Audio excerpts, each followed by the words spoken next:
So it's time to learn a new strategy, and that is the Advanced Continuation Breakout, or ACB.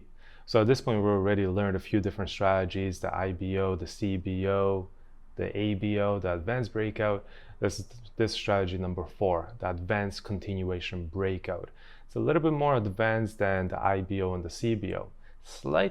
Potentially slightly a little bit more advanced than the ABO as well, just because it's a little bit of a harder strategy to spot, but it is one of my favorite strategies. It is a really good strategy, and the beauty of this strategy is that it catches a different part of a run. Okay, it also catches a different part of a trend. Let me explain that a little bit. If you think of the advanced breakout, right, the advanced breakout strategy typically happens right at the beginning of the run, before the run even develops. The advanced breakout is what causes the start of a run and the start of a trend, right? Wave 5 has just finished and a wave 1 breakout is occurring, and that is what we're catching, right? That is what also starts the daily run or the daily pullback. Run on a higher time frame is the trend on a lower time frame, so it also starts the trend with the wave 1 breakout. So that's the advanced breakout strategy. It happens right at the beginning. The IBO is typically what happens next, the initial breakout, right? So that is when the wave 1 on a lower time frame gives us that full breakout of the 1 hour 50 EMA and the retest of the 1 hour 50 EMA. Pretty much wave 1 breakout, wave 2 pullback, and we're catching wave 3 run with the IBO, right? And it typically happens somewhere at the beginning of that higher time frame run or higher time frame pullback. The next one after that will be the CBO. It typically happens after the IBO because it needs that 4 hour 50 EMA break, right? So it's the initial 4 hour 50 EMA break and retest, right? So it happens right after the IBO. So that's how these strategies are stacked on top of each other, right? With the CBO, you're also typically catching the wave 3 run. Wave 1 breakout breaks the 4 hour 50, pulls back to the 4 hour 50, wave 2 pullback, you're catching wave 3 run. It could sometimes be also you're catching the wave 5 run, right? It really just depends where that CBO occurs. But the CBO typically happens also at the beginning of that higher time frame run or higher time frame pullback, maybe roughly 5 days in, a little bit 3 to 5 days in or so, right? Or 3 to 5 candles in. The ACB, right? So that advanced continuation breakout is typically what occurs after the CBO, right? So you see how every single one of these strategies pretty much catches a different part of that higher time frame run or higher time frame pullback. That's the beauty of all of this. The beauty is that if you miss the advanced breakout, or maybe it's not clean enough, you can take the IBO. If you miss the IBO, you can take the CBO. If the CBO never presents itself and it just continues to go up, you can take the ACB, the Advanced Continuation Breakout. You could also potentially take all of them if they all present opportunities. But that is the beauty of having different strategies that catch a different part of a trend development and a different part of a higher time frame run, right? So that is what the Advanced Continuation Breakout is. It happens right at the end. It's a little bit more advanced because, again, it gives us a 1 hour breakout, and it's a continuation on the 4 hour chart. So that's kind of where the name comes in, and you guys will see it in a second. It's a continuation on the 4 hour, and it's a breakout on the 1 hour, the lower time frames. So with that said, that is the quick intro to the Advanced Continuation Breakout strategy. Let's have a look at the chart so I can actually explain it fully to you and show you exactly what the strategy looks like. Let's have a look. So the Advanced Continuation Breakout, the ACB, is a little bit more of an advanced strategy because on the lower time frame, such as the 1 hour chart, we're typically looking for some kind of a pattern breakout. It could be a descending triangle, an ascending triangle, a falling wedge, a rising wedge, a flag pattern, maybe a head and shoulder pattern, right? Maybe a double bottom, that type of thing. But it's typically happens on a wave 4 pullback. So if we're looking at the 1 hour time frame as an example, the ACB will typically happen after a wave 4 pullback, and we're catching the wave 5 run. So when we look at the charts here, quick explanation before I look at the higher time frame and actually give you all the criteria for the ACB strategy. This is kind of what I'm talking about, right? You can see that on a 4 hour chart, we had this big run and a pullback, retesting that 4 hour 50 EMA, right? It's just a breakout, and a pullback to the 4-hour 50 and a rejection of the 4-hour 50, right? That's it. Now on a 1-hour time frame, because this has moved so far already, the 1-hour time frame has already been in this bullish trend, and now this is this A, B, C wave 4 pullback, and then we're catching a wave 5 run, right? Or it just could be an ABC corrective wave, and again we're catching a new trend to the upside kind of thing. But typically, again, this would be a wave 4 pullback and we're catching the wave 5 run, and typically it would be an ABC pullback that develops some kind of a wedge, some kind of a triangle pattern, and this is the breakout, right? So it's the continuation on the 4-hour chart because it's the break and retest of the 4-hour 50, so it's just a continuation. But on a 1-hour time frame, it is the breakout. So that's where the name comes in, the advanced continuation breakout. So that's it. This is quickly what the strategy actually looks like. But let's start off looking at the higher time frames. I'm going to go through all the criteria of the ACB strategy, right? So you fully understand what it is. Typically, when we spot an ACB strategy, we typically see it first on the lower time frames, right? It typically looks something like this: a break and retest of the 4-hour 50 EMA and some kind of a pattern breakout on a 1-hour chart. But there's really good confluence factor that we need on a higher time frame, such as the daily chart. So let's have a look at that. When we look at the daily chart, the first major criteria that we need for an ACB to actually work out and present itself is we need some kind of small break and retest of support and resistance. Small break and small retest of some kind of support and resistance, whether it's horizontal, trend line, 50 EMA, right? That is what we require. And again, the ACB, since it happens a little bit later into the trend, lower time frame trend, again, it's the wave 4 pullback and we're catching wave 5 run, then that means that the lower time frame trend has already been going for a little bit, and that also means that the higher time frame run has also been moving for a little bit already as well. Typically an ACB can happen anywhere between 5 to 10 candles kind of thing, whereas an ABO happens candle number 1, right? An IBO happens typically within the first 3 candles. A CBO typically happens between candle number 3 and candle number 5, right? This is just an approximation, estimation. And an ACB would happen anywhere between candle number 5 and candle number 10, right? So roughly could take some time to develop, but that is again why we need this kind of breakout of something and a quick retest of some kind of support and resistance. So we're just catching this bounce. We're catching this beautiful break and retest of the daily 50 EMA to the upside, right? That's why we want to get into this position, because I mean, the daily chart had a beautiful breakout and some kind of pullback to support and resistance, right? Small pullback. And that's the first major criteria, is that we have some kind of break and retest of some kind of support and resistance. It can be very shallow, right? And that's okay, because we still need confluence on the lower time frames, but that is criteria number 1, is we need some kind of break and retest on the higher time frames, specifically the daily chart, of some sort of support and resistance. Now, the next thing that we want to look for is obviously check the higher time frames, the weekly chart, the monthly chart, to see where our bias is. Because obviously if the weekly time frame is fully against us, we don't really want to take this to the upside, right? So if we look at the weekly chart here, we had a beautiful kind of bounce of support and resistance, kind of a bullish engulfing occurred, and this is right after this bullish engulfing, that's where the trade occurred, right? That is when the daily chart came back to retest this daily 50 EMA. It was right after that bullish engulfing on a weekly chart. So again, it's a pullback on a weekly. So you could obviously take profit at the 20 EMA for a very quick position. You could also push it further to the daily or the weekly 50 and weekly 0.382 for a little bit of a larger position. The monthly chart is extra. We obviously want to have a look at the monthly time frame to see where the bias is. And I could say the bias is potentially bearish because it had this break and retest of the 50 EMA, right? But also slightly bullish because it just beautifully rejected this ascending trend line. So I'm more neutral on the monthly time frame, but there's obviously support, trendline support, a little bit of horizontal support, so that is bullish. But the main thing that we're always looking for is the daily chart, right? What's the daily chart telling us? And then let's confirm it with the weekly time frame, and let's have a look at the monthly chart, making sure that the higher time frames are not massively against us, and preferably they're in our side. So that's the initial criteria of the ACB strategy. Criteria number 1, small break and retest of support and resistance. Now we do not need a candlestick formation here, right? Nothing like that.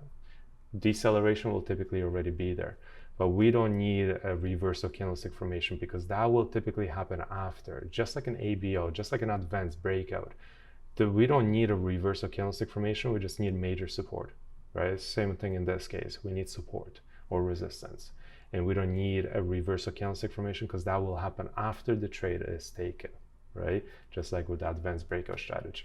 So since this is criterion number 1, criterion number 2 would be on the 4-hour chart, right? And that will typically, again, the 4-hour chart in this case, if we zoom out fully, I mean, we bottomed out over here and then we had this big breakout to the upside, right? It looks something like that.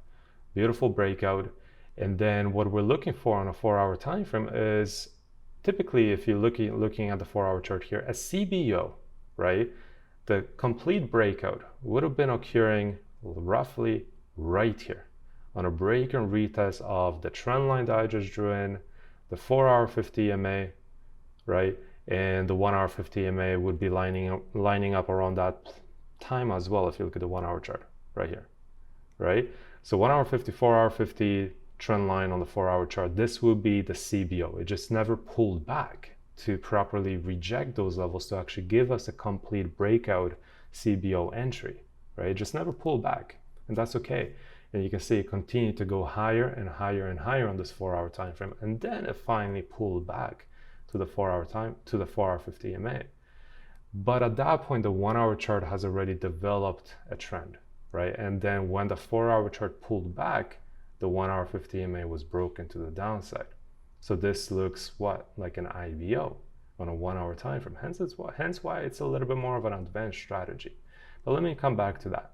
Criterion number 2 is a big run on the 4-hour chart and a big pullback to the 4-hour 50 EMA. That's it, right? Because again, I'm saying big run because the CBO will typically happen earlier than that, right? And just in this case, it never pulled back. That's what I'm saying. An IACB will typically have a large run on that 4-hour time frame and then a deep pullback to the 4-hour 50 EMA and 0.32 Fibonacci retracement, measuring the entire run.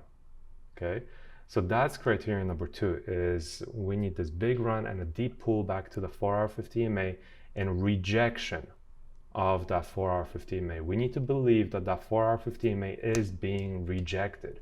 The price is decelerating on it, slowing down on it, and rejecting it with some sort of candlestick formation at the time of the entry.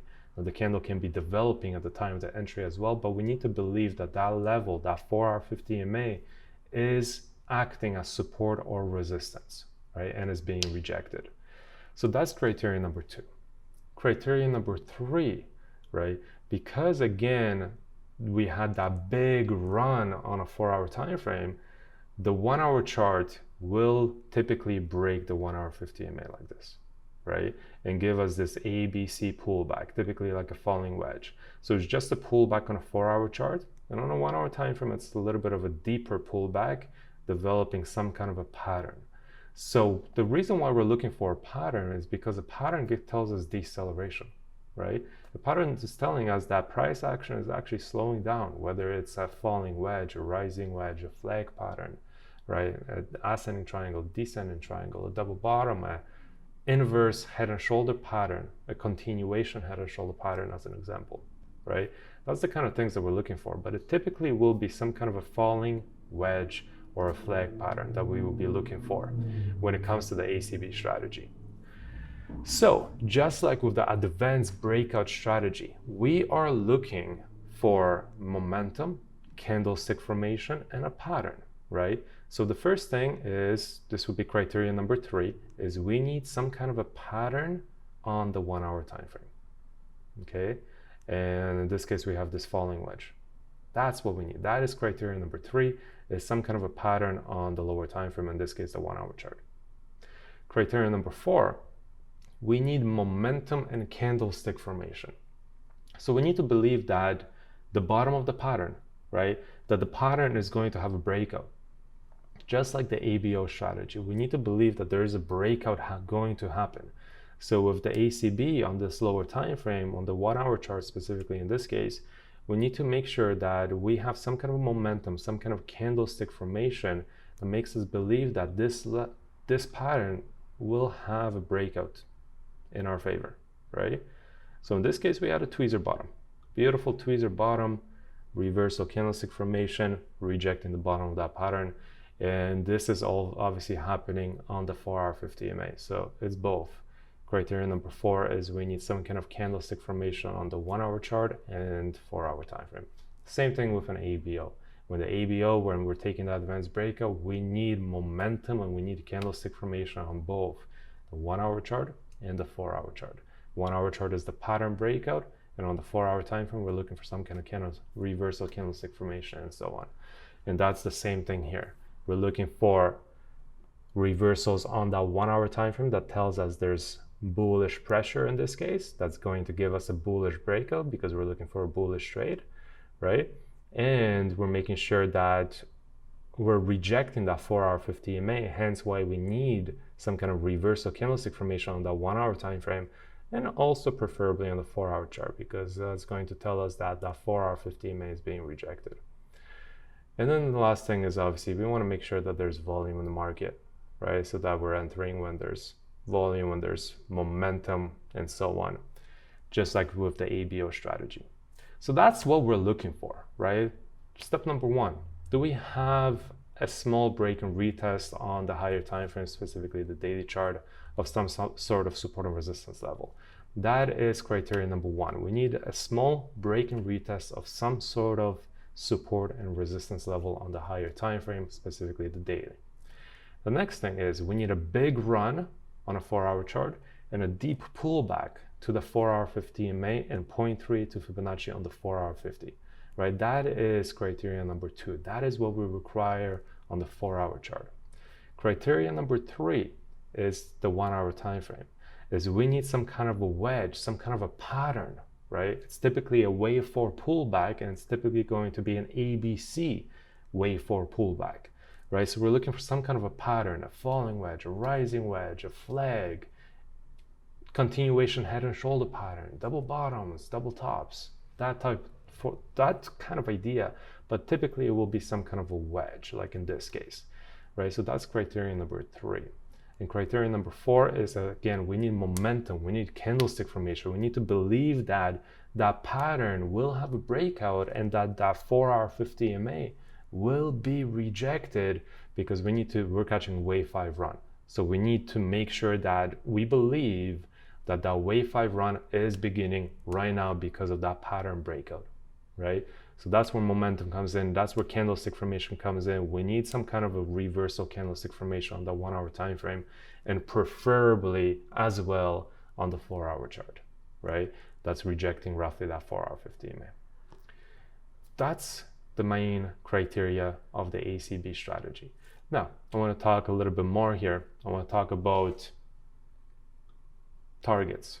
Just like with the ABO, the most ideal target on an ABO is the 4-hour 50 EMA. The most ideal target on an IBO is the 4-hour 50 EMA. Most ideal target with a CBO will be the recent intraday highs or the recent intraday lows. We can obviously push them farther based on what the higher time frame is telling us, whether it's a daily pullback or a daily run. If it's a daily pullback, we typically want to go quick in and out, in and out, in and out. So we'll be targeting the best targets for our 50 EMA, recent highs, and so on, right? If we're catching the run, or if there's higher time frame momentum on our side, then we can obviously push it a little bit farther. We can use the Fibonacci extension levels as an example, or we can use higher time frame levels such as the weekly 50 EMA, daily highs, daily lows, that type of idea. Where with ACBs, there's also an easy target, right? Just like with an ABO, the 4-hour 50, IBO 4-hour 50, CBO, recent intraday highs and lows, right? With an ACB, the best target, the easiest target to hit will typically be the previous 4-hour highs or 4-hour lows. In this case, it will be the 4-hour highs, right? So we can toss a criteria number 5 in here. Criteria number 5 will be making sure that we can get at least a 2-to-1 reward risk ratio up to the 4-hour highs or 4-hour lows, to the recent 4-hour extremes, right? We want to make sure that we can get at least a 2-to-1 reward risk ratio, just like with the advanced breakout. Because the advanced breakout is a little bit more aggressive, we're looking for at least a 2-to-1 reward risk ratio. Same thing with the ACB, the advanced continuation breakout, simply because it is a little bit more advanced, a little bit more aggressive, because it's this 1-hour breakout that we're taking, and again we're trading back into the 1-hour 50 EMA, right? So we want to make sure that in general we're targeting at least 2-to-1 reward risk ratio up to the previous highs. So in this case, if I targeted the previous highs, which you can push it farther as well, and I'll talk about it in a second why, but if you target the previous highs, it would be roughly 60 pips, and that would be just over 2% profit. Pretty good, right? So it meets the criteria. That's criteria number 5, right? Is making sure that we can get a good reward risk ratio. So what else can you target, right? If you're thinking of the Elliott wave theory, what's the best target for a wave 5 wave, right? Wave 5 run, pretty much. You're looking at Fibonacci extension 0.618. It's either going to be the previous highs, in this case, as one of the best targets for wave 5 run, but the next target after wave 5 run will be 0.618 Fibonacci extension. At the same time, we can look at the higher time frames, and we can be targeting the weekly 50 in this case. So we can always look at the higher time frame levels to see what are the next major support and resistance area levels in the area, right? So in this case, it's a weekly pullback. Weekly 50 EMA could be an easy level to hit. Weekly 0.38 to Fibonacci, and that is roughly at 7075. And if you see Fibonacci extension here, 0.618 Fibonacci extension is also at a little bit higher, 709, right? So we can target 7075, that was the weekly 50 EMA, and that's also a little bit below 0.618 Fibonacci extension. Easy, simple, right? So that is the advanced continuation breakout strategy. That is, again, what it looks like and what we're looking for. The one thing that I want to mention is that because this is a little bit more advanced, right? Some of you guys might want to skip this strategy or learn the IBO and the CBO first, and then continue with the ABO, and then continue with the ACB. But I want you to really understand this strategy. Whether you trade it or not, I want you to understand it. Why? Is because it will help you spot traps in the market. Sometimes an ACB can look like a really good IBO. In this case, this could have been an IBO short, because you can look at this 1-hour time frame, and we had, you know, a break of this 1-hour 50 EMA and a retest of the 1-hour 50 EMA, but it obviously failed, but it was a break and retest of the 1-hour 50. But check it out, it was kind of like an IBOC. So this is the thing, right? Knowing and understanding ACBs will help you with IBOCs, right? IBO with a 4-hour 50 EMA rejection, IBOC, right? It will help you spot traps, because in this case, this looked like an IBOC, but it was more of an ACB because there was so much bullish pressure on the weekly, on the daily. We just had a beautiful break and retest of the daily 50 EMA and daily support, right? Beautiful kind of pullback to that 4-hour 50 EMA, a wedge on a 1-hour time frame. So we're just stacking those bullish confluence factors. There's barely any bearish confluence factors here, right? Just the break and retest of the 1-hour 50, but everything else is bullish. Hence why understanding this strategy will help you find traps in regards to IBOCs in the market. With that said, that is it. That is it for the advanced continuation breakout strategy. I hope that makes sense. Again, watch over this a few more times just so you really understand it. But those are the main criteria of the ACB strategy. Again, it's a really good strategy. It's a little bit more advanced because it's that breakout play as well, right? So any kind of breakout is a little bit more of an advanced strategy, but it's a really good strategy to catch that last run of the trend, typically wave 5 run. So in this case, We already know how to catch wave 1 with the ABO strategy. We know how to catch wave 3 with the IBO and the CBO. We also know how to catch wave 5. Sometimes with the CBO, we will be catching wave 5. But in this case, also with the ACB, we're catching wave 5. So now we know literally how to target every single trend, part of a trend, right? And the major runs of those trends. That's what I'm talking about. Now we know literally how to target every single major run of a trending market. Wave 1, wave 3, wave 5. That is it for this lesson. In the next lesson, I'm going to focus a little bit more on the actual execution. How do we enter this strategy? Where do we place our stop losses? And again, talk a little bit more about the targets as well. So that's it for this next lesson. Hope you enjoyed it, and I'll see you in the next one. Take care.